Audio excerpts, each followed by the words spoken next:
Hello learners, how are you? Welcome on edunkal.com। मैं हूं आशीष कुमार करके IITN और मैं आपको IIT जैम मैथमेटिक्स के लिए पढ़ा रहा हूं। मैं पढ़ा रहा हूं आपको revision summary of linear algebra part 7।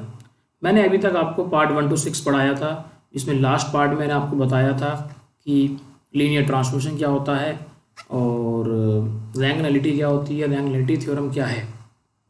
ठीक है, तो आज जो मेरा टॉपिक है, आज जो हम टॉपिक कवर करने वाले हैं वो टॉपिक है कि singular non singular linear transformation क्या है। जैसा कि पहले मैंने आपको singular non singular linear transformation define कर चुका हूं, उसके आगे की बात मैं आपको आज बताऊंगा। उसके बाद matrix representation of linear transformation क्या है, सिमिलर मैट्रिक्स क्या होती हैं और उसकी प्रॉपर्टीज़ क्या क्या हैं, और eigen value and eigen vectors क्या है। चलो स्टूडेंट, हम आगे चलते हैं। मैं आपको बता दूं कि नॉन सिंगुलर लीनियर ट्रांसफॉर्मेशन क्या है। आपको पता था कि T is a linear transform from U to U where dimension of U is equal to n। ठीक है, हम ये लेके चलते हैं। तो अगर नल स्पेस ऑफ T में अगर ओनली 0 ही एलिमेंट आए, इट मीन्स T इज 1 1। और अगर 1 1 है तो हम कहते हैं T is non singular. T is non singular linear transformation. Non singular क्यों कह रहे हैं हम? मैं आपको बता दूं कि जैसा कि हमने पहले भी पढ़ा है कि अगर नल स्पेस में ओनली 0 एलिमेंट आता है, इट इम्प्लाइज, और T एक लीनियर ट्रांसफॉर्मेशन है U से U और dimension of U is equal to n, finite dimension vector space, then हम ये कह सकते हैं कि T इज 1 1। और आपको पता है T 1 1 है तो T ऑन टू भी होगा, it implies T is onto. तो नल स्पेस में अगर ओनली 0 एलिमेंट आता है then T is 1 1 on 2। so 1 1 on 2, if T is 1 1 on 2 then we will say T is non singular linear transformation। मैं आपको कुछ इंपॉर्टेंट बातें बता देता हूँ। ये मैं इंपॉर्टेंट बातें बता रहा हूँ आपको कि अगर T एक लीनियर ट्रांसफॉर्मेशन है U से V और डायमेंशन ऑफ U और डायमेंशन ऑफ V अगर दोनों सेम है और फाइनाइट डायमेंशन वेक्टर स्पेस है, तो कुछ बातें इक्विवेलेंट हैं, मतलब then these statement are equivalent.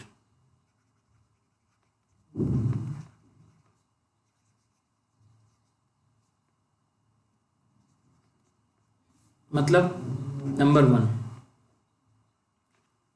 T is 1 1, T is on 2, T is invertible, T is invertible या T is non singular. Clear?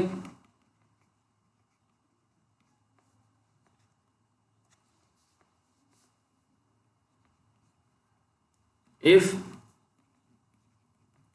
Alpha 1 alpha 2 up to alpha n ये set है, ये is a basis of U, then T alpha 1, T alpha 2, T alpha n is a basis of V। Done? तो ये सारी बातें equivalent हैं। आप समझ गए? इसमें कोई प्रॉब्लम आपको दिखे तो बताइए मुझे। इसमें कोई प्रॉब्लम नहीं है। इस स्टेटमेंट को अगर आप ध्यान कर लेते हैं तो आप बहुत सारे क्वेश्चंस कर पाएंगे IIT जैम में। Is it clear? चलो, अब हमारे पास जो टॉपिक है वो है matrix representation of linear transformation.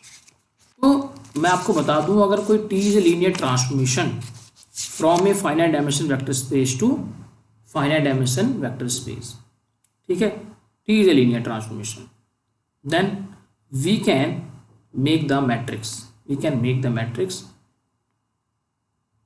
कैसी बनेगी मैट्रिक्स हमारी? मैं आपको बताता हूँ कि T is a linear transformation from U to V where dimension of U is equal to M और dimension of V equal to N।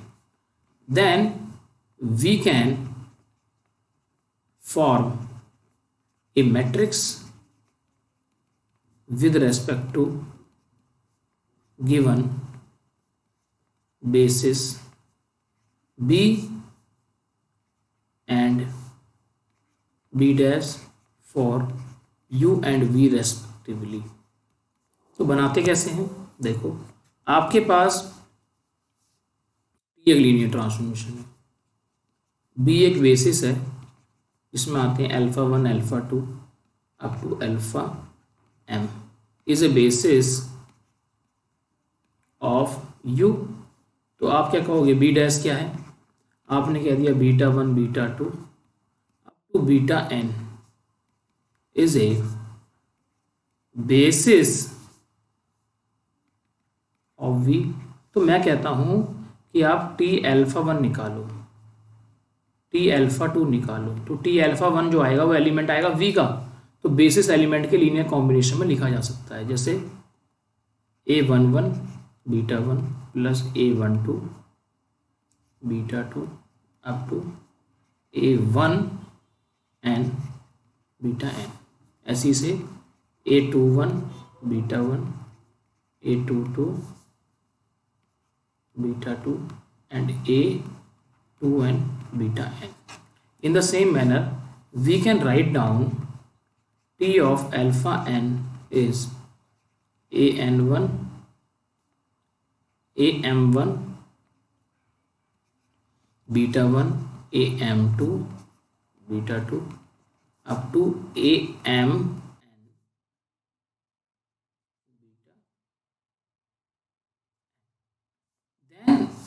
अगर कोई पूछता है कि what is the matrix T with respect to B and B dash, that will be the, जो हमारे पास ये बन रही है ना कोफिशिएंट a11 a21, ये जो कॉलम में है हम इसे रो वाइज डाल देंगे, मतलब a11 a21 a31 up to am1 a12 a22 a32 am2, ऐसे ही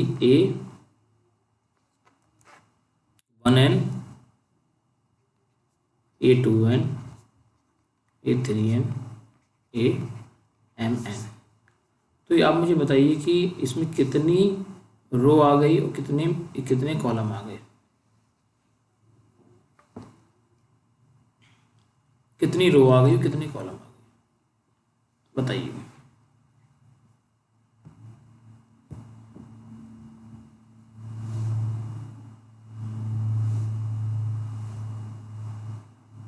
बताइए, इसमें मेरे हिसाब से तो जैसा हमें दिख रहा है, इसमें m1 1 1 1 1 1 चल रहा है, इसमें कैसे बताएंगे, m क्रॉस n आएगा या n क्रॉस m आएगा। तो कॉलम कितने आ गए, 1 2 3 up to m, n cross m की मैट्रिक्स बन गई। This matrix is called matrix representation of linear transformation. अब हम क्वेश्चन कर लेते हैं।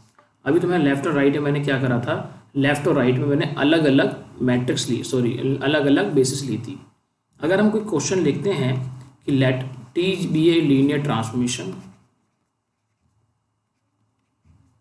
सच that T of R square to R square T of X Y is equal to X comma 0, कह रहा है टी के करस्पॉन्डिंग मैट्रिक्स बनाओ। तो हम क्या करेंगे, पहले हम बेसिस ले लेंगे आर स्क्वायर की। जनरली हम स्टैंडर्ड बेसिस देते हैं जब तक हमें बेसिस गिवन ना हो, तो ठीक है। तो यहाँ से हम निकालेंगे t10, क्या आएगा x, 0 ऑटोमेटिक आएगा। t01 पूछेगा तो 01 में पहले वाला तो 0, दूसरा वाला 0, तो ये बन गया। तो हम ये कहेंगे कि t10 तो 10 ही आ रहा है, और t01 आ गया 0 तो इसे हम लिख सकते हैं क्या, 1 इंटू 1 0 प्लस 0 इंटू 0 1, इसे लिख सकते हैं 0 into 1 0 plus 0 into 0 1। It means जो हमारी मैट्रिक्स बनेगी T of B to B, because दोनों तरफ बी बी ही है। क्यों? क्योंकि R square is a vector space और आर स्क्वायर में दोनों साइड की बेसिस हमने सेम ली। अगर दोनों साइड की बेसिस सेम नहीं लेते तो आंसर कुछ और आता। ठीक है, तो आंसर आएगा 1 0 0 0। डन। अब मैं आपको इसी क्वेश्चन को दूसरी बेसिस से क्वेश्चन सॉल्व करके दिखाता हूँ। जैसे अगर टी आर स्क्वायर से R square matrix linear transmission होता और हम कहते हैं कि T of X Y is X comma 0। हमने कहा कि बी एक बेसिस है 1 कॉमा 0 और 0 कॉमा 1। ठीक है, ये तो है लेफ्ट हैंड साइड की, और इसकी बेसिस उसने कहा कि बी डैश, उसने कहा 1 कॉमा 0 प्लस 0 कॉमा 2। सो क्या होगा कि टी 1 कॉमा 0 आता क्या 1 comma 0, that can be written as a 1 comma 0। तो राइट हैंड साइड का एलिमेंट आ गया ना भी, ये टी 1 कॉमा 0, तो इसे राइट हैंड साइड की बेसिस के लीनियर कॉम्बिनेशन में ही लिखना पड़ेगा। तो बता सकता है कोई मुझे क्या आंसर आएगा?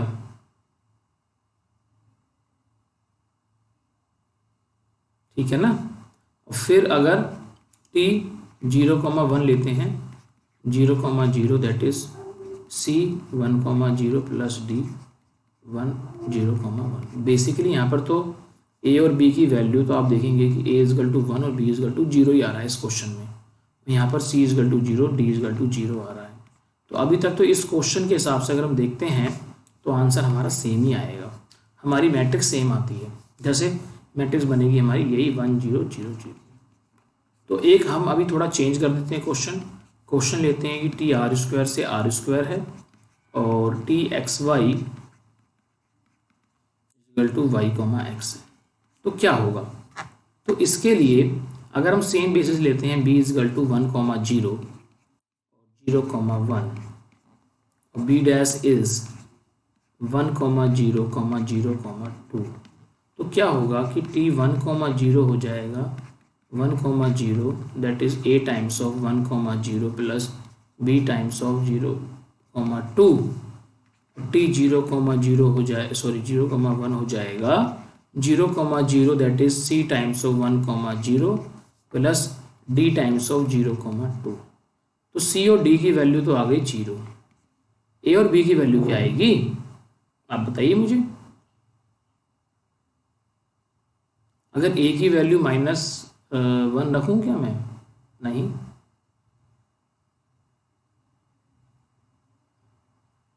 मैं आपको बता दूं कि हम जो इसमें कर रहे हैं, हम इसमें जो लीनियर ट्रांसमिशन कर रहे हैं वो y कॉमा एक्स नहीं ले रहे, सॉरी, इसमें हम जो लीनियर ट्रांसमिशन ले रहे हैं वो हम थोड़ा सा इसमें चेंजेस है। इसमें हम लीनियर ट्रांसमिशन ले रहे हैं वो है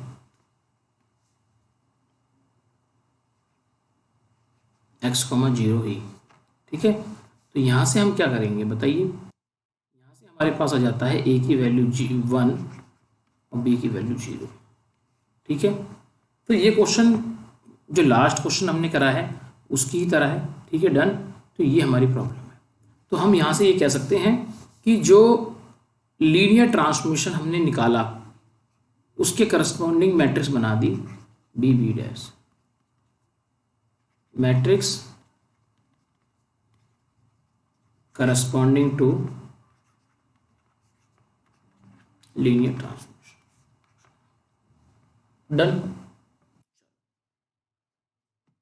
एक क्वेश्चन और करते हैं हम इसमें। ये क्वेश्चन बहुत इंपॉर्टेंट है और ये आईआईटी में इस टाइप क्वेश्चन आया हुआ है।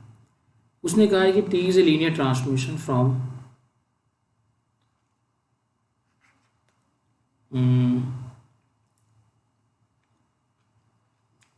P3R से P3R। ठीक है, वो क्या है कि टी ऑफ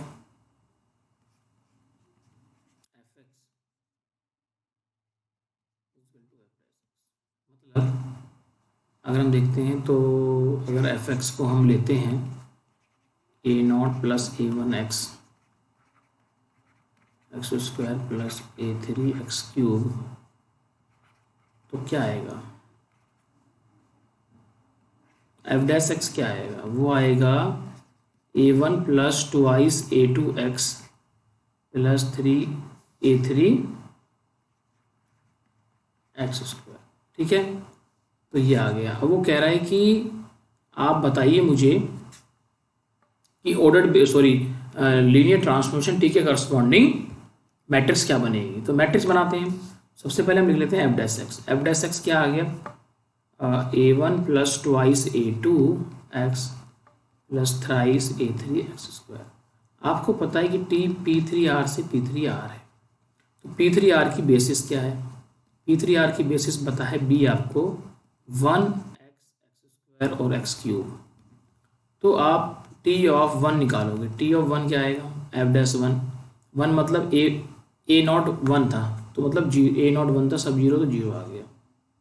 तो जीरो को हम लिख सकते हैं 0 into 1 0 into x plus 0 into x square plus 0 into x cube.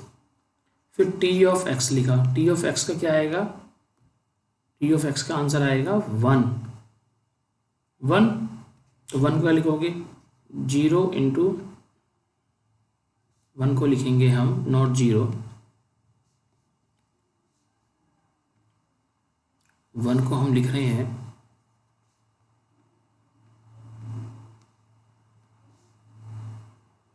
1 into 1 plus 0 into x 0 into x square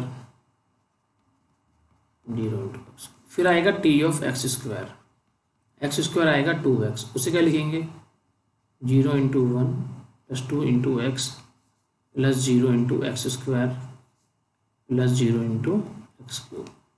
done. फिर हमारे पास आता है टी एक्स क्यूब, तो टी एक्स क्यूब को हम क्या लिखेंगे 3x स्क्वायर। 3x स्क्वायर क्या आएगा 0 into 1 0 into x 3 into x square plus 0 into x. तो टी फिर जो मैट्रिक्स बनेगी विद रेस्पेक्ट टू बी वो क्या बनेगी, आप देखिए ये आएगा 0 1 0 0 1 0 0। दूसरा बनेगा ऐसे लेंगे हम 0 0 2 0,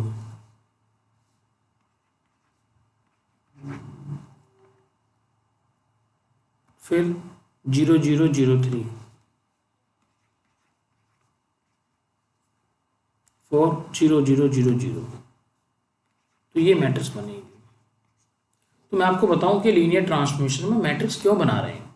बेसिकली क्या है, आपको पता होगा कि हम लीनियर ट्रांसफॉर्मेशन में हम बताते हैं rank of the matrix, rank of the linear transformation क्या होगी, नलिटी क्या होगी। तो अगर हम मैट्रिक्स बना लेते हैं, करस्पॉन्डिंग मैट्रिक्स बना लेते हैं, तो हम करस्पॉन्डिंग मैट्रिक्स से भी बता सकते हैं कि अगर हमने किसी लीनियर ट्रांसफॉर्मेशन को निकाला, उसके करस्पॉन्डिंग मैट्रिक्स निकाल दी, तो इस मैट्रिक्स की अगर रैंक निकालोगे या नलिटी निकालोगे या लीनियर ट्रांसफॉर्मेशन निकालो, तो बात एक ही है। तो कभी कभी प्रॉब्लम इजी नहीं होती, प्रॉब्लम टफ होती है लीनियर ट्रांसफॉर्मेशन की, तो हम मैट्रिक्स में कन्वर्ट करके रैंक और नलिटी निकाल लेते हैं और कुछ काम कर लेते हैं जो हमारे यूजफुल हैं, जो क्वेश्चन पूछे जाते हैं। तो if you convert the linear transformation in the form of matrix, the problem will become easy. Is it clear? कोई डाउट? डन। चलो अब हम बात करते हैं स्टूडेंट कि सिमिलर मैट्रिक्स क्या होती है। सिमिलर मैट्रिक्स हम कहते हैं कि A is similar to B if there exists a non-singular matrix P such that कि B can be written as a P inverse AP। A क्या है यहाँ पर स्क्वायर मैट्रिक्स, ये बात ध्यान रखना। A कोई स्क्वायर मैट्रिक्स है, B कोई स्क्वायर मैट्रिक्स है, and A is similar to B if there exists non-singular matrix P of order same and such that B is equal to P inverse AP। अब मैं आपको बता दूं, अगर A similar to B है तो definition ये A is similar to B, so B can be written as a P inverse AP। Then you can also write down कि B is also similar to AY because if you multiply P on the left and आप लिख सकते हो ना P B P inverse is equal to A, so A equal to P inverse का inverse B of P inverse. So if you take P inverse as Q, so Q inverse BQ, where Q inverse is, Q inverse is P. It means अगर A is similar to B, then A is similar to B, then B can be written as a P inverse AP, and it implies that B is also similar to A. ठीक है, तो similar की जो property है, similarity, reflexive symmetric property होती है, reflexive भी symmetric भी. ट्रांजिटिव के बारे में हम बाद में डिस्कस करेंगे. ठीक है, ओके. तो रिफ्लेक्सिव भी हो गया, सिमेट्रिक भी हो गया, और मैं आपको बता दूं कि ये ट्रांजिटिव प्रॉपर्टी भी होती है. तो सिमिलर मैट्रिक्स का जो रिलेशन होता है, सिमिलर मैट्रिक्स रिलेशन जो होता है वो इक्विवेलेंस रिलेशन होता है. अब क्या है कि क्वेश्चंस बहुत आते हैं लीनियर अलजेब्रा में सिमिलर मैट्रिक्स से. एक क्वेश्चन ये आता है कि similar matrix, very important, similar matrix have the same determinant.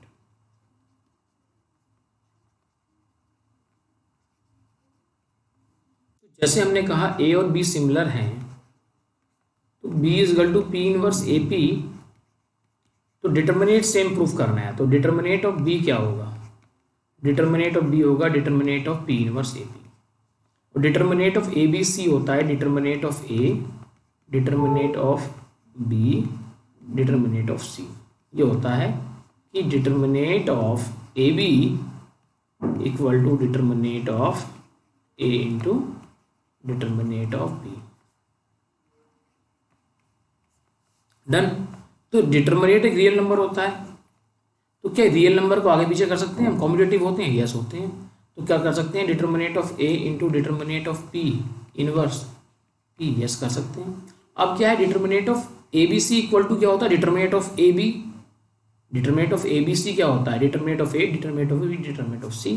तो क्या हम इसे रिवर्स लिख सकते हैं कि ये this is A P inverse P. Now we can write down A into I, then determinant of. It means similar matrix have same determinant. Is it clear, similar matrix has same determinant.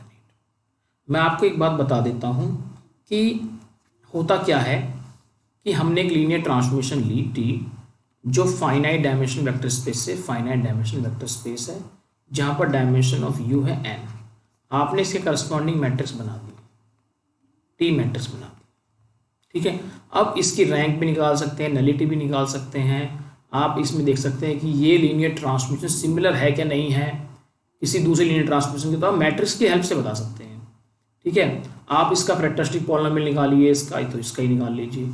इसकी eigen value निकालना चाहोगे तो इस matrix की निकाल लो. तो जो भी काम हम इस पे करेंगे वो सारा काम मैट्रिक्स पर कर सकते हैं, कोई प्रॉब्लम नहीं है. तो this is the benefit of कि if the linear transformation is given and the thing is कि ये जो वेक्टर स्पेस है फाइनाइट डायमेंशन होनी चाहिए, तो वो आप लीनियर ट्रांसफॉर्मेशन के करस्पॉन्डिंग मैट्रिक्स बना सकते हैं. डिटरमिनेट की बात आपने कर ली. ठीक है, सारे जो मैट्रिक्स पर काम होते हैं वो आप लीनियर ट्रांसफॉर्मेशन पर कर सकते हैं, या लीनियर ट्रांसफॉर्मेशन है तो मैट्रिक्स बना सकते हैं. It means if T is a linear transformation from finite dimension vector space to finite dimension vector space, then there exists a matrix, and if there exists a matrix then you can make the linear transformation, that is vice versa. बताओ student, कोई दिक्कत? In the same way you can find the trace of a linear transformation in nothing but trace of corresponding matrix, and trace of corresponding matrix is called the sum of all diagonal element.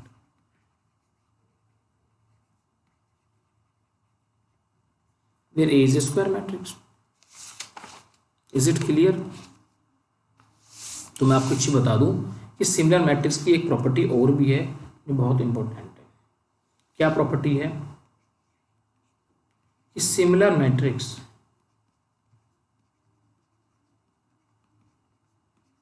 Has same trace. कैसे?